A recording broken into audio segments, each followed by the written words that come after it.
Good evening, TEDx. I'm on a journey.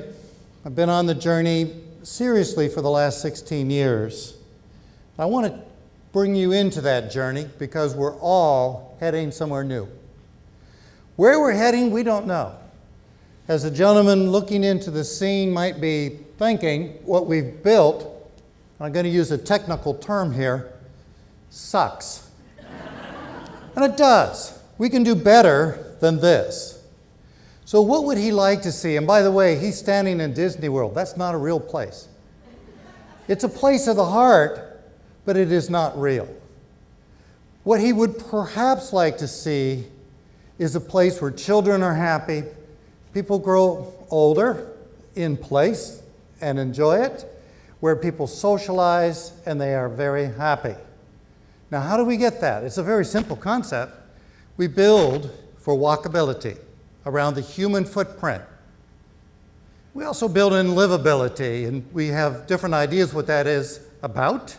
This is not it. Do we want to be thought of as the generation that left this behind? No. It's not a good place. So let me offer that the economic meltdown that we've recently gone through is a very good thing. It is awakening us to the fact that we were just going crazy building things that are not sustainable. They're not something people can be in love with.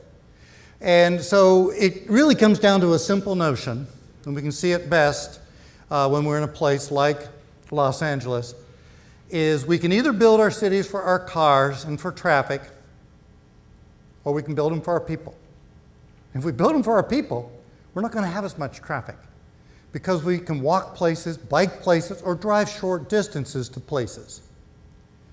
So I started my journey, at least in concept, when I read John Steinbeck's last great writing, Travels with Charlie, story of he and his pet poodle, who traveled America together and interviewed people. And in the end, near the back of the book, John expressed this: America is out of sync with its values. We say we're for children, for beauty, for nature, for whatever we say we're for, and then we see this. So let's assume we're in one of these cars and we're looking out the side window. What do we see? We see that we've forgotten at least a third of humanity. It's actually more that would like to do something other than be stuck in traffic. So when we see the things that people are in love with, it's place. It's a street that works. So I began as a photographer. That was my purpose. I found that out, and I love to travel. So as I learned to photograph and discover the people of the world, all I'm trying to do is capture a story. Every image is meant to be a story.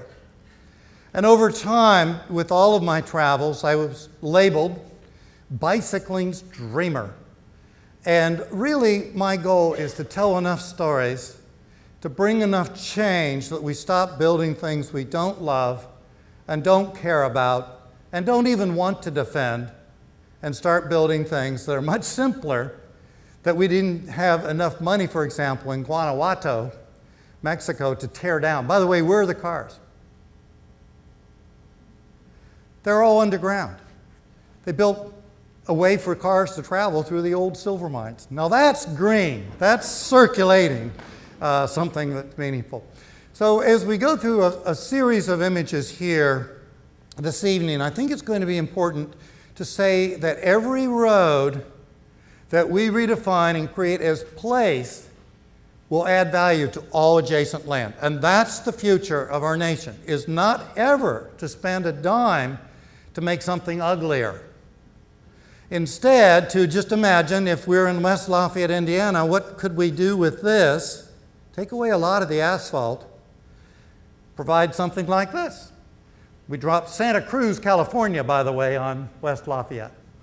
And it's just that simple. We think about those places that, say, in the 1989 Loma Prieta earthquake collapsed and they rebuilt their street. according to their hearts. And that's all we do.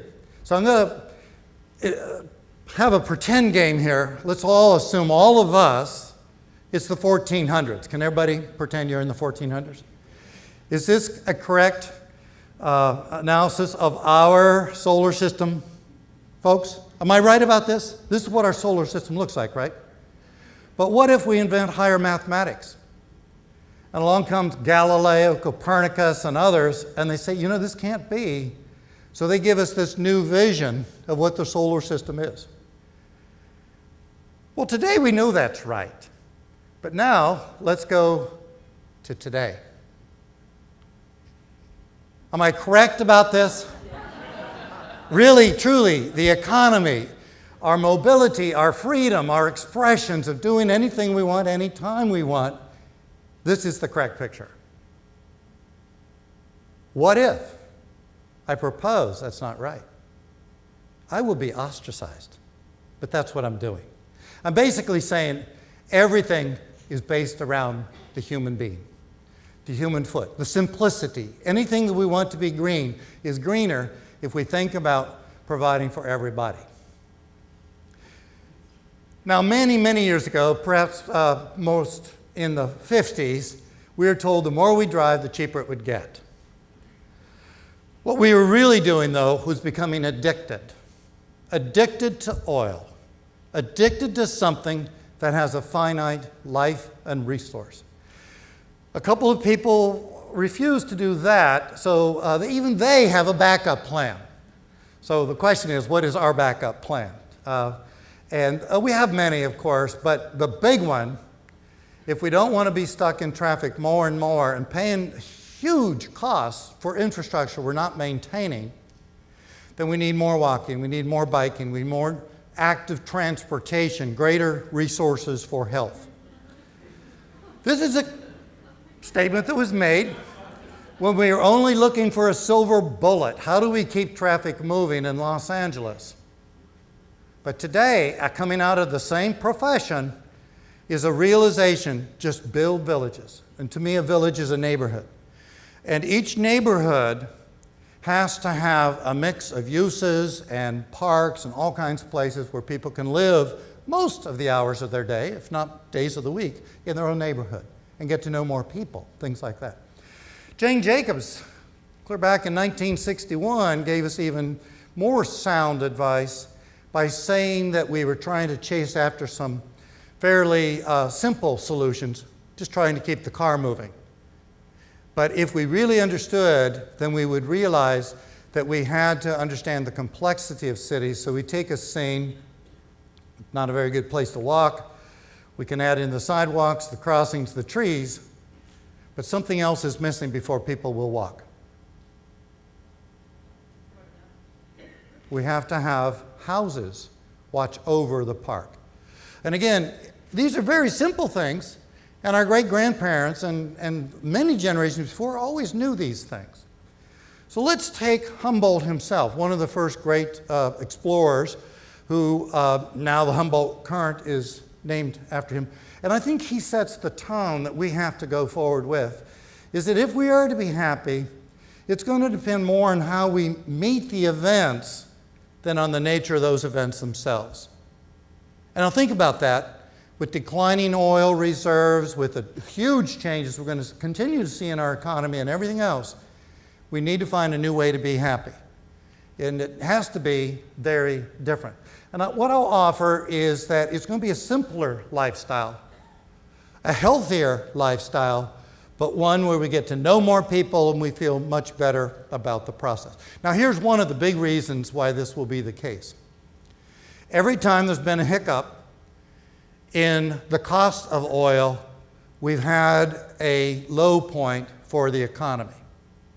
And anyone who's been reading the news lately or has been following the whole notion of peak oil and limited, the fact that the first half of getting oil was easy, we're somewhere at the very top now. From here on out, getting all the oil is going to be more costly and harder, less dependable. We're going to see some tailspins that we can't even dream of yet. And it's going to come perhaps in the nick of time to wake us up to health.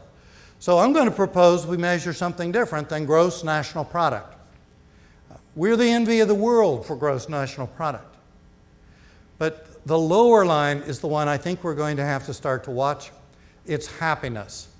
It's a sum total of 22 different measures that are very easy to assess. Now notice, happiness in the United States is slightly lower today than it was during the Great Depression. But do you see there was a blip of happiness? It happened in the 60s. We don't know why. But I was there, and this is what it looked like. This is Bryant Park. You didn't go in Bryant Park unless you wanted to relax. This is Bryant Park today. By having just tweaked it a little bit and creating social space, this is truly not only the front porch of Manhattan, but perhaps of North America itself. So I'm looking for these kinds of places. In fact, after many journeys, I found my new home in Port Townsend, Washington, because this is the scene that is most easy to come upon. That it's the most natural way for people to share and experience. I think it's also important to point out that for the last 60, 70, 80 years that we've become oil and car dependent, we gave up on one of the greatest gifts of all humankind in part of nature. This is my grandson Jack, by the way, just before he was able to walk completely free on his own. Everyone who has any cognitive ability looks for that final time to push off. And the last thing any human being wants to give up, despite some things we hear to the contrary, is the ability to move ourselves about freely. Now let's think about that, because when we can move, then we greet the world, and all of travel and all of meaning is significant. These are real pictures, folks.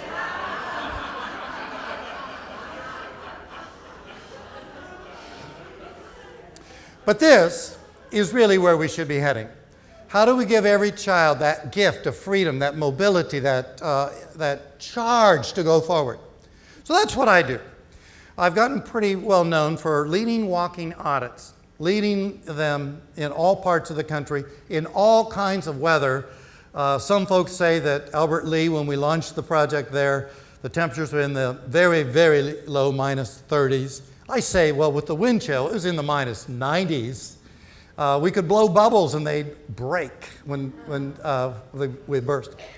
So this is really what we're saying, is that every shopping strip of consequence, the ones that make it, are going to convert to true villages. And so will significant streets. The ones that have to carry the traffic are still the best places to become place, but slower places. The main streets that we abandoned when we rushed out to the burbs will come back to life once we start to energize these places. So let me show you some real stories. These happened. This is West Palm Beach. When we did the physical work to design, 2 of our cars were broken into. That's where they were at the time, in around 1994. About 3 years later, that same exact scene, same angle, looks like this. Over $1 billion of investment came from one developer alone, and then there were many developers. So what I'm saying is, we start with a vision, we craft that vision, and we can drive home the most marvelous thing. Now, I'd like to close with a few stories. These are the inspirations that keep me on the road.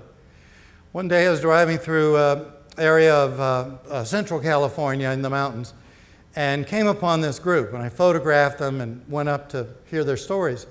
This is their story.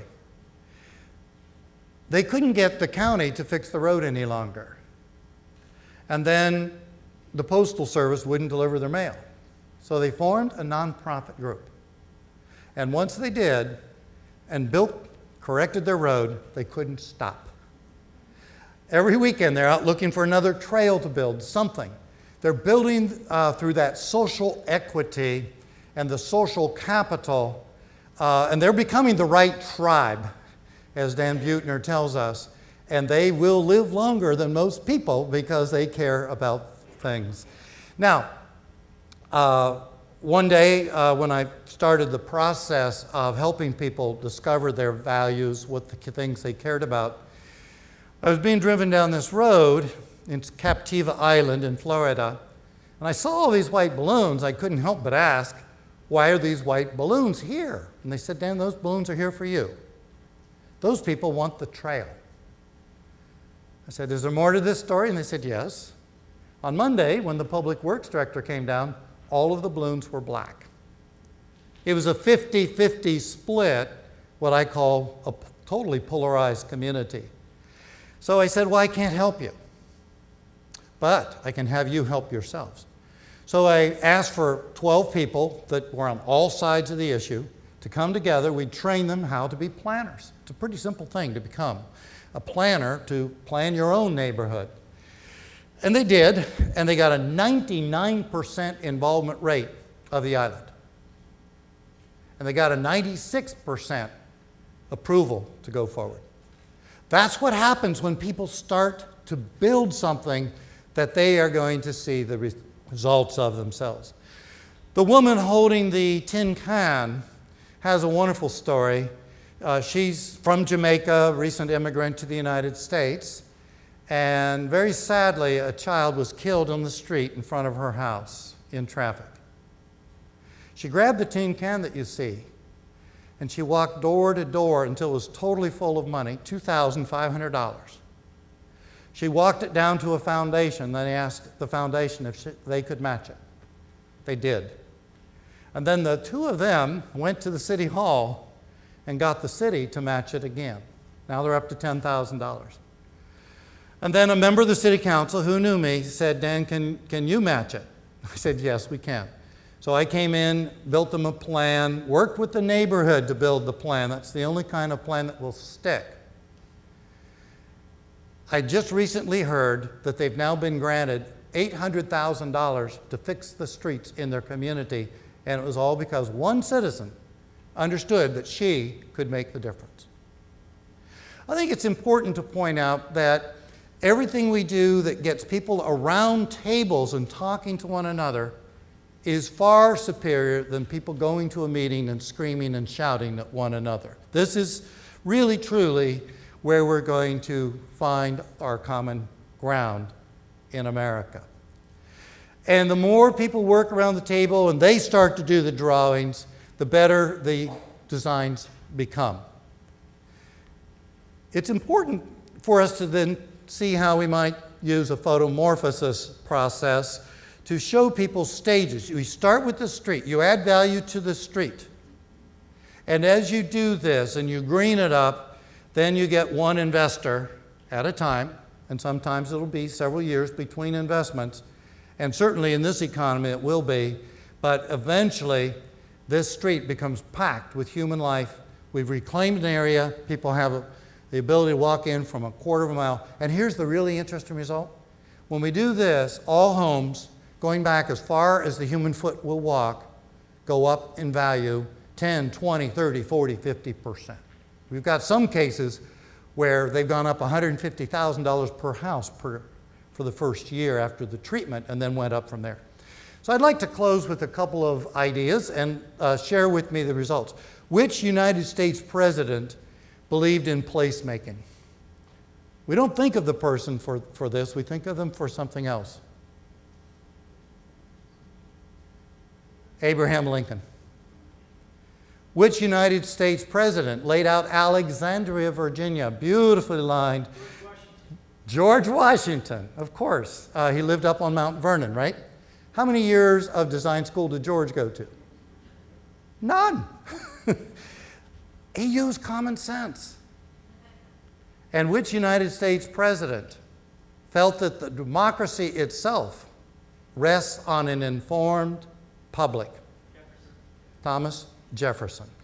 And we need to think about that if we don't become informed and if we don't work with other people, then we lose the very essence of democracy, of our country, and our health. Now I'm going to close with an interesting little twist, but I want to lead into that. The person used to live behind this fence, didn't want the trail on the Cook Inlet in Alaska. And so we found out that he couldn't fight it. This was the man who fought for statehood for the state. This is the person who was the governor of the state, was the Secretary of the Interior under Nixon. And we think of this person as the father of the environment. So I'm going to close with this image. In every human being, there is a good wolf. In every human being, there is a bad wolf. In the Cherokee Indian story, we ask the question, which wolf wins? Whichever one you feed. Thank you.